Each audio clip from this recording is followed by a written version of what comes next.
বঙ্গ রাজনীতিতে প্রতিদিনই কিছু না কিছু ঘটছে, মানে চোখ ফেরাবার কোনো অপশন নেই। চোখ ফেরালেই কোন ঘটনা যে মিস হয়ে যাবে বলা খুব মুশকিল।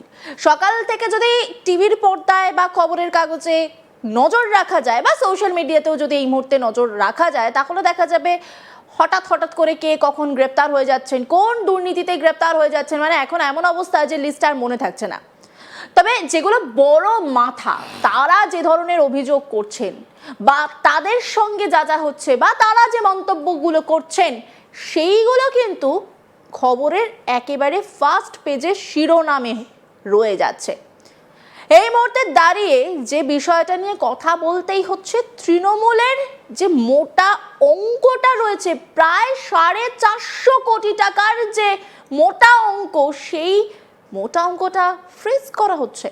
অরূপ বিশ্বাস, তিনি ছিলেন কোষাধ্যক্ষ, তিনি অভিযোগটা দায়ের করলেন। তবে সেই অভিযোগটা কিন্তু তিনি যেই সময় শাসনভার ছিল তার দলের হাতে, সেই সময় তিনি সেই কোনো রকম কোনো অভিযোগ করলেন না। অভিযোগটা কবে করলেন? যখন তিনি বুঝলেন তিনিও হয়তো দলে কোণঠাসা হতে চলেছেন। এবার তাকে হয়তো কোথাও গিয়ে শ্রীঘরে যেতে হলেও হতে পারে, এই ধরনের যখন পরিস্থিতি তৈরি হচ্ছে, ঠিক সেই সময় দাঁড়িয়ে তিনি অভিযোগ করলেন। আমরা জানি তার ভাই ইতিমধ্যে শ্রীঘরে পৌঁছে গেছেন। সেইখানে দাঁড়িয়ে অরূপ বিশ্বাসকে যখন হাজিরা দেওয়ার জন্য বারবার ডাকা হচ্ছিল, তিনি পুরো হ্যাট্রিক করে ফেললেন, কারণ তিনি হাজিরা বারবার এড়িয়ে গেছেন। এবং তারপরে দাঁড়িয়ে তিনি অভিযোগ দায়ের করলেন। আর তারপর তার অভিযোগে কিন্তু ব্যাপারটা শেষ হলো না। ঋতব্রত বাবু, যার নাম এই মুহূর্তে খবরে বারবার উঠে আসছে, সেই ব্যক্তিও অভিযোগ করলেন। তার দল নব তৃণমূল হিসেবে যাদের বহিঃপ্রকাশ, তারা অভিযোগ করলেন। এই মুহূর্তে কি পরিস্থিতি, কি আপডেট জানবো। আমার সঙ্গে রয়েছে আমার কলিগ রাহি, আমি রাহির কাছে যাবো। রাহি, এই মুহূর্তে দাঁড়িয়ে দেখো খবরের পাতা থেকে কোনোভাবেই চোখ এড়ানো যাচ্ছে না, কিছু না কিছু ঘটেই যাচ্ছে। এই মুহূর্তে দাঁড়িয়ে সবার নজর রয়েছে একটা মোটা অঙ্কের দিকে, প্রায় 450 কোটি টাকার দিকে। 440 কোটি টাকা, মানে 450 বলাই যায় যা পরিস্থিতি। সেইখানে দাঁড়িয়ে অরূপ বিশ্বাস এতদিন ধরে একেবারে মুখে আঙুল দিয়ে থাকলেন। যখন পরিস্থিতি দেখলেন বেগতিক, ভাই শ্রীঘরে পৌঁছে গেছেন, তিনিও যদি শ্রীঘরে পৌঁছে যান, সেই সময় দাঁড়িয়ে তিনি অভিযোগটা দায়ের করলেন। এবং সেই অভিযোগের উপরে এই মুহূর্তে যারা আরো খানিকটা বিষয়টাকে এগিয়ে দিল, সেটা হলো ঋতব্রত বাবুর নব তৃণমূল যা হিসেবে পরিচিত মমতা বন্দ্যোপাধ্যায় যত সময় যাচ্ছে কোণঠাসা হচ্ছেন। কিন্তু এই মুহূর্তে পরিস্থিতিটা আগে তোমার কাছে জানি, তারপরে বাকি বিষয়গুলো। দেখো, এই যে আমরা যখন লাইভটা শুরু করছি, ইতিমধ্যে আরও একটা বম্বাস্টিং যে নিউজ, সেটা দিয়ে রাখি, দিয়ে তারপর আমরা এই ফরম্যাটটায় ফিরছি। সেটা হচ্ছে ইতিমধ্যেই কিন্তু ভবানীপুরে বিরোধী দলনেতা হিসাবে যাকে তৃণমূল কংগ্রেস, মানে অর্থাৎ আদি তৃণমূল চুজ করেছিল, শোভনদেব চট্টোপাধ্যায়, তার বাড়িতে ইতিমধ্যে সিআইডি পৌঁছে গেছে, আবারও সইজাল কাণ্ডে। আর আবার ব্যাক করে আসি আমরা যেটা নিয়েই আলোচনাটা শুরু করলাম। তুমি যখন ব্রেকিং একটা দিচ্ছ, সেই ব্রেকিং এ একটা কথা বলতেই হচ্ছে, মানে কখন কার বাড়িতে সিআইডি পৌঁছবে, কখন ইডি পৌঁছবে, সিবিআই পৌঁছবে, বা কে কখন গ্রেপ্তার হয়ে যাবে, এখন আর বোঝা যাচ্ছে না। ডিম থেরাপি যেভাবে চলছে কন্টিনিউ প্রসেসে, আজকে জামাই ষষ্ঠীর দিনেই রীতিমতো মিষ্টি তৈরি হয়ে গেল। সেইখানে দাঁড়িয়ে এই মুহূর্তে সত্যি খবরে, মানে একটা খবর নিয়ে আমরা শুরু করছি, তার মাঝখানে এমন বেশ কিছু খবর চলে আসছে যেন খবরের জোয়ার আসছে বলা যেতে পারে। ব্যাক টু আমরা পয়েন্টে আসি, যে পয়েন্টটা নিয়ে শুরু করেছি। একদমই তাই। সেটা হচ্ছে যে দেখো, দিন কয়েক আগে অরূপ বিশ্বাসকে পুলিশ গ্রেপ্তার করেছে। অরূপ বিশ্বাস প্রায় হ্যাট্রিক করে ফেলেছিলেন মেসি কাণ্ড নিয়ে। তিনি যাচ্ছেন না করে অবশেষে তিনি গিয়ে দেখা দিয়েছেন। মেসির গোলের পরে তার একবারে তিনি দেখা দিয়েছেন। এবং দাঁড়িয়ে তিনি যখন দেখা দিতে যান, অর্থাৎ পুলিশের কাছে যান, তার আগে কিন্তু তিনি পুলিশের কাছে একটা অভিযোগ দায়ের করেন। কী হিসাবে অভিযোগ দায়ের করেন?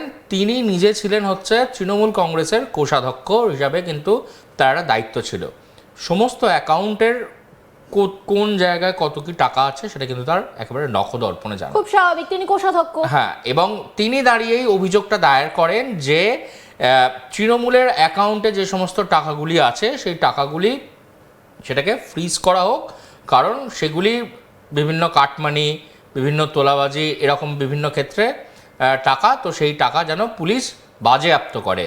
এই অভিযোগ তিনি করার পরেই কিন্তু যারা বিদ্রোহী তৃণমূল অর্থাৎ ঋতব্রত বন্দ্যোপাধ্যায়ের তৃণমূল, সেখান থেকে প্রায় 10 জন তাদের বিধায়ক, তারা বিধাননগর দক্ষিণ যে থানা, সেখানে সাইবার ক্রাইমে তারা একটা অভিযোগ দায়ের করেন যে তাদের 3টে নির্দিষ্ট অ্যাকাউন্ট, তৃণমূল কংগ্রেসের নির্দিষ্ট 3টে অ্যাকাউন্টকে তারা বলে তার বিরুদ্ধে অভিযোগ দায়ের করেন এবং সেই অ্যাকাউন্টগুলিকে কিন্তু তাদের অভিযোগের পরেই একেবারে অ্যাকাউন্টগুলিকে ফ্রিজ করে নেয় হচ্ছে তোমার পুলিশের তরফ থেকে। এবং ওই 3টে অ্যাকাউন্ট, 3টে এইচডিএফসি ব্যাংকের অ্যাকাউন্ট তৃণমূল কংগ্রেসের নামে রয়েছে।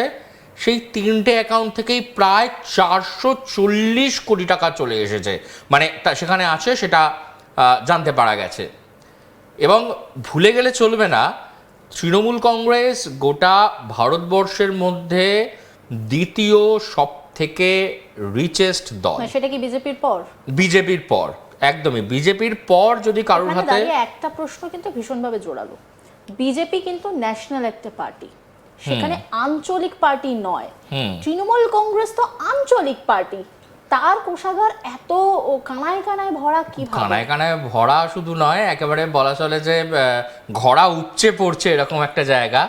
কারণ যদি তোমাকে অ্যামাউন্টটা বলি, অ্যামাউন্টটা হচ্ছে প্রায় 15,500 কোটি টাকা রয়েছে তৃণমূল কংগ্রেসের অ্যাকাউন্টে।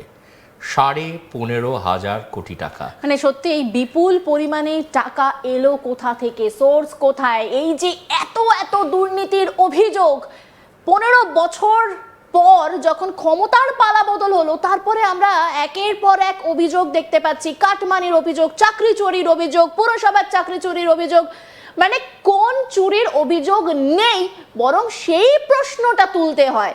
সেখানে দাঁড়িয়ে এত এত অভিযোগ আমরা দেখতে পাচ্ছি, সেখানে দাঁড়িয়ে পরবর্তী যে বিষয়টাতে আমাদের নজর রাখতেই হচ্ছে যে এই এত টাকা এলো কোথা থেকে। এই প্রশ্ন যেমন জোরালো হচ্ছে, ঠিক তেমন ভাবে আরো একটা প্রশ্ন জোরালো হচ্ছে। সেখানে দাঁড়িয়ে অরূপ বিশ্বাস এতদিন চুপ করে কেন থাকলেন? তার এতদিন পরে বোধোদয় কেন হলো? কি কারণের জন্য বোধোদয় হলো? দিন কয়েক আগে অরূপ বিশ্বাসকে পুলিশ গ্রেপ্তার করেছে। অরূপ বিশ্বাস প্রায় হ্যাট্রিক করে ফেলেছিলেন মেসি কাণ্ড নিয়ে। তিনি যাচ্ছেন না করে অবশেষে তিনি গিয়ে দেখা দিয়েছেন। মেসির গোলের পরে তার একবারে তিনি দেখা দিয়েছেন। এবং দাঁড়িয়ে তিনি যখন দেখা দিতে যান, অর্থাৎ পুলিশের কাছে যান, তার আগে কিন্তু তিনি পুলিশের কাছে একটা অভিযোগ দায়ের করেন। কী হিসাবে অভিযোগ দায়ের করেন?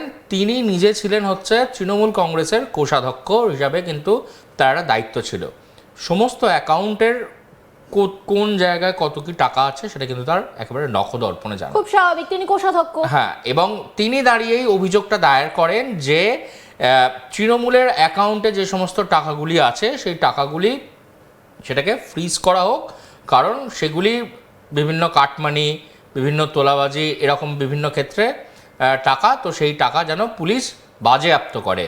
এই অভিযোগ তিনি করার পরেই কিন্তু যারা বিদ্রোহী তৃণমূল অর্থাৎ ঋতব্রত বন্দ্যোপাধ্যায়ের তৃণমূল, সেখান থেকে প্রায় 10 জন তাদের বিধায়ক, তারা বিধাননগর দক্ষিণ যে থানা, সেখানে সাইবার ক্রাইমে তারা একটা অভিযোগ দায়ের করেন যে তাদের 3টে নির্দিষ্ট অ্যাকাউন্ট, তৃণমূল কংগ্রেসের নির্দিষ্ট 3টে অ্যাকাউন্টকে তারা বলে তার বিরুদ্ধে অভিযোগ দায়ের করেন এবং সেই অ্যাকাউন্টগুলিকে কিন্তু তাদের অভিযোগের পরেই একেবারে অ্যাকাউন্টগুলিকে ফ্রিজ করে নেয় হচ্ছে তোমার পুলিশের তরফ থেকে।